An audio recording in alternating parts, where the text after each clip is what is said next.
Partouche, alors, une enquête que vous avez lue attentivement révèle comment l'Iran arrive quand même à financer ces organisations. En choisissant ses combats, visiblement. Effectivement, on peut se poser la question comment l'Iran, qui est au plus mal économiquement, réussit à sortir de ses caisses chaque année environ 700 millions de dollars pour le Hezbollah, 100 pour le Hamas et le djihad islamique, 200 pour le reste des proxys, dont les Houthis. On parle ici quand même d'un milliard de dollars par an, fourchette basse. Juste pour vous donner un élément de comparaison, le budget de l'armée iranienne, c'est 7 milliards. C'est vous dire à quel point ces mouvements terroristes pèsent lourd. Comment on sort des caisses censées être vides autant d'argent? Eh bien, la réponse est là. Société écran, vente d'armes, fondation, enfin association caritative, expropriation. C'est tout un réseau légal, semi-légal, voire totalement illicite, qui génère des centaines de millions d'euros tous les ans. D'abord, les sociétés fictives, effectivement dirigées par des hommes de paille qu'il faut voir, je cite l'article, comme des bureaux de blanchiment de l'argent des ayatollahs. En seulement quelques mois l'année dernière, les Américains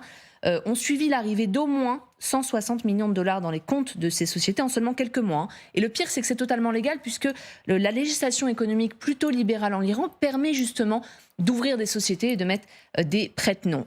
La vente d'armes, et notamment la vente des drones Shahed dont on a beaucoup parlé, qui arrivent directement en Russie. On parle là aussi de plusieurs centaines de millions de dollars, de l'argent qui transite par avion, en espèces. Dans un article de Sky News publié au mois d'août dernier, on apprenait par exemple qu'un seul vol de ce type avait rapporté à l'Iran 140 millions de dollars.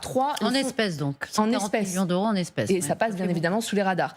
Les fondations, les associations caritatives, décrites comme l'un des principaux piliers de la santé financière du Hezbollah et des organisations similaires. Alors leur fonction, et bien évidemment, sans nul doute, la fonction principale, c'est l'aide humanitaire. Mais visiblement, elles ont aussi, et depuis longtemps, elles sont devenues une ressource de revenus pour l'élite théologique qui, on le sait, fait partie des fondateurs et des dirigeants de ces organisations. Et enfin, dernière source, aller piocher directement dans la poche des Iraniens via l'expropriation des biens ou les impôts, de l'argent censé normalement effectivement renflouer les caisses de l'État. Un État qui, je vous le rappelle, et on avait commencé par là, est dans une situation économique sans précédent, avec un habitant sur 3 qui vit aujourd'hui sous le seuil de pauvreté. Voilà, donc pour ce pays, ces ayatollahs qui financent... Alors, est-ce qu'on peut dire que c'est une habitude, un flux d'argent qui existe depuis longtemps, Gilles? Mais toujours la création du Hezbollah libanais, c'est d'abord une création financière de l'Iran. Lorsque les gardiens de la révolution iraniens s'installent au Liban en 1982 dans la plaine de la Bekaa, ils arrivent avec des voitures, avec des plaques minéralogiques iraniennes et des valises de dollars. Et comme l'a dit Jade, ils vont financer des institutions humanitaires ou en tout cas caritatives pour pouvoir mettre main basse sur la population chiite libanaise qui est délaissée par l'État et qui bénéficie pas de... Donc c'est acheté. Ça, ils achètent la population. Ils achètent avec des tas de... Mais bien sûr, avec des tas d'aides, d'écoles, des bourses pour aller étudier en Iran, ils achètent. Et ça, c'est de l'argent déjà qui coûte cher au pays. Et par ailleurs, ils livrent des armes ou ils donnent de l'argent directement aux leaders des Houthis, du Hamas et du Hezbollah. Et ça, depuis toujours. En fait, vous dites que c'est consubstantiel à la création. C'est lié à l'exportation de la révolution. Il ne faut pas oublier que l'Iran, c'est une révolution islamique et que dans sa structure, dans son concept théologique, philosophique, la révolution doit s'exporter. C'est une constante depuis la création de la République islamique. En fait, depuis 1979, date de la révolution islamique en Iran, effectivement, c'est absolument... déterminant dans la philosophie du pouvoir. Et donc, il procède de deux manières. Soit il remplace effectivement les États qui sont inexistants pour une partie de la population. C'était le cas pour les chiites au Liban, qui était la population la plus pauvre du pays. Donc là, les Iraniens arrivent, effectivement, construisent des écoles, des mosquées, nourrissent la population, etc., pour s'attirer, évidemment, les bonnes grâces de la population en question. Et puis après, l'étape suivante, c'est l'armement pour lutter contre les ennemis de l'Iran. Mais ça fait partie, c'est une partie intrinsèque du système iranien. Alors après, il y a eu le trafic de drogue, le trafic d'armes, tout est utilisé pour avoir les fonds nécessaires pour continuer à alimenter ces réseaux qui sont très importants pour l'Iran, parce qu'on le voit très bien dans ce qui se passe là avec Gaza, c'est-à-dire que de ce fait, ce n'est jamais l'Iran qui est en première ligne. Vous ne pouvez pas accuser aujourd'hui l'Iran de tirer sur les bateaux dans la mer Rouge. Ce sont des bras armés. Exactement. Ça permet à l'Iran d'avoir des capacités de nuisance et d'attaque, mais ça lui permet de ne pas être en première ligne. Alors, c'est une petite nuance, parce qu'en réalité, tout le monde sait que c'est l'Iran. Donc, oui, mais effectivement, ça permet de sauver les apparences. Ça sauve un peu les apparences. Mais il y a quand même eu des sanctions très fortes qui ont été décidées contre l'Iran. La question qu'on se pose, c'est comment ils y arrivent dans un pays qui est étranglé financièrement. Ça veut dire que les ayatollahs décident d'appauvrir leur population sciemment pour exporter leur idéologie. D'abord, les sanctions, elles sont contournées.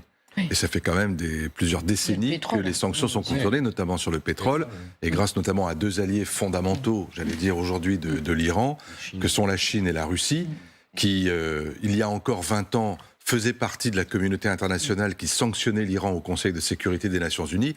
Et depuis que l'unité de ce Conseil a volé en éclats, chacun pour soi, et en l'occurrence, une bonne partie de l'aide économique à l'Iran provient de Chine et de Russie.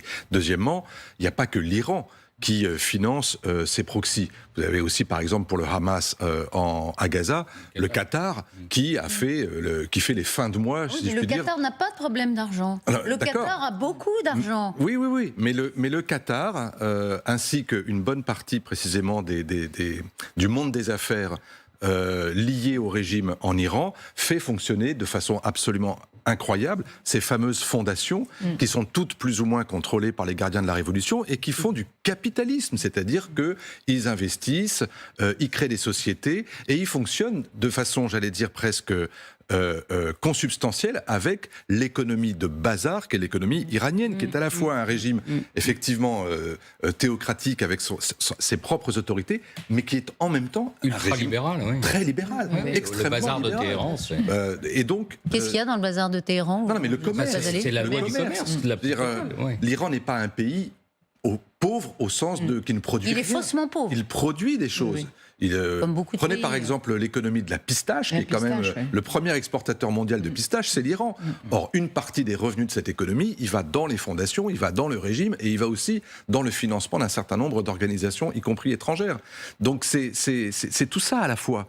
Et donc c'est pas si étonnant que ça. Le chiffre qui est cité, moi, me paraît presque faible. 1 milliard. Oui, alors c'est une fourchette basse. C'est une fourchette basse, effectivement. C'est cette enquête que vous avez lue, Jade, qui est signée, je crois, d'un Iranien, et qui estime à 1 milliard, mais d'autres disent que c'est jusqu'à 6 milliards. Oui. Bien sûr. Donc c'est une manne considérable. Oui, non, mais rapporté, on parlait du produit intérieur brut. Le produit intérieur brut de l'Iran, c'est 360 milliards de dollars. C'est à peu près la moitié du produit intérieur brut de l'Île-de-France. Mais rapporté à ce PIB, c'est comme si la France, en proportion, donnait 5 à 6 milliards d'euros chaque année à des organisations alliées proxy. Donc, c'est un effort qui est considérable. Ces organisations elles-mêmes sont souvent des États dans l'État. Le Hezbollah a sa propre économie aussi au Liban. Ce sont des organisations parasites qui sont à l'intérieur qui ont leur propre administration, qui ont leur propre société, leur propre entreprise, etc. Le Hamas, c'est aussi un État. Il gouvernait le Gaza, il prenait des ressources, notamment il imposait des taxes aux différentes familles, aux différents clans qui contrôlent l'économie à Gaza, etc. Donc ça, c'est ce qui en fait d'ailleurs des organisations qui sont quand même bien dotées. Des organisations armées sont les organisations armées les plus riches du monde, où l'État islamique était aussi dans cette configuration. Ce sont les plus riches du monde. Probablement, oui. Oui, très probablement. Oui, le Hezbollah en particulier, oui.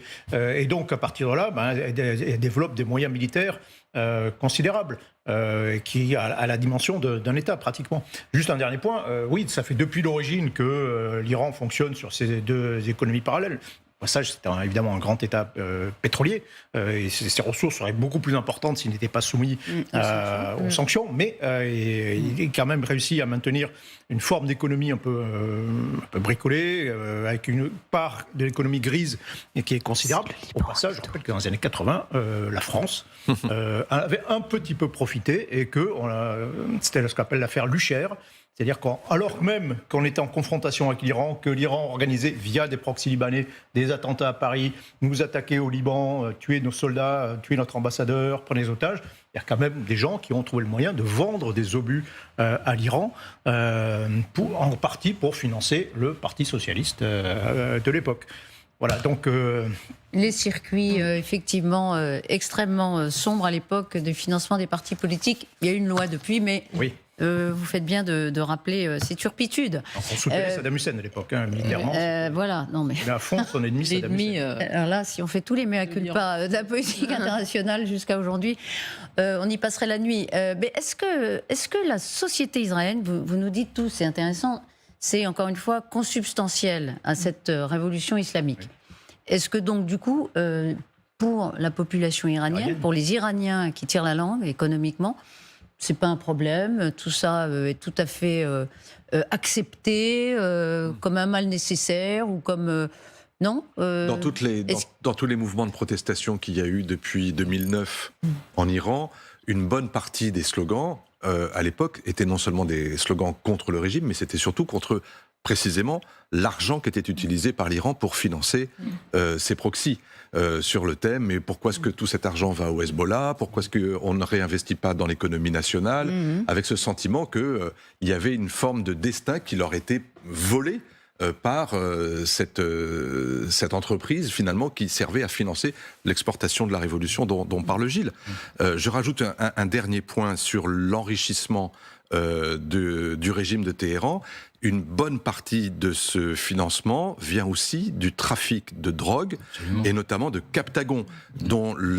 Rappelez-nous ce que c'est, Captagon. Le Captagon, c'est la grande drogue du Moyen-Orient, c'est des amphétamines puissance décuplée, et qui se vend très bien aujourd'hui, non seulement auprès des riches, j'allais dire, de la société aisée des pays du Golfe, mais aussi parmi les populations pauvres de Jordanie, de Syrie, du Liban, et qui fait que c'est un trafic qui a considérablement prospéré.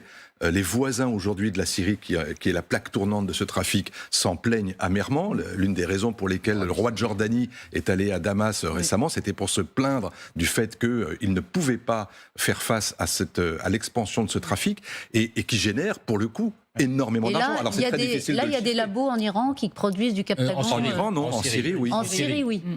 Mais l'économie syrienne aujourd'hui est quasiment, j'allais dire, sous perfusion de l'Iran aussi, également. Donc on voit bien que ils profitent de cet argent du trafic. À la base, le Captagon est la drogue du combattant.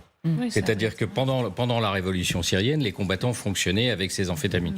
Ce qui peut expliquer d'ailleurs tout ou partie de certains débordements. Et c'est une drogue qui a... C'est assez récent, pardon. Hein, le Captagon, c'est avec la révolution en Syrie. Oui. Si je me trompe pas, c'est ça. Voilà.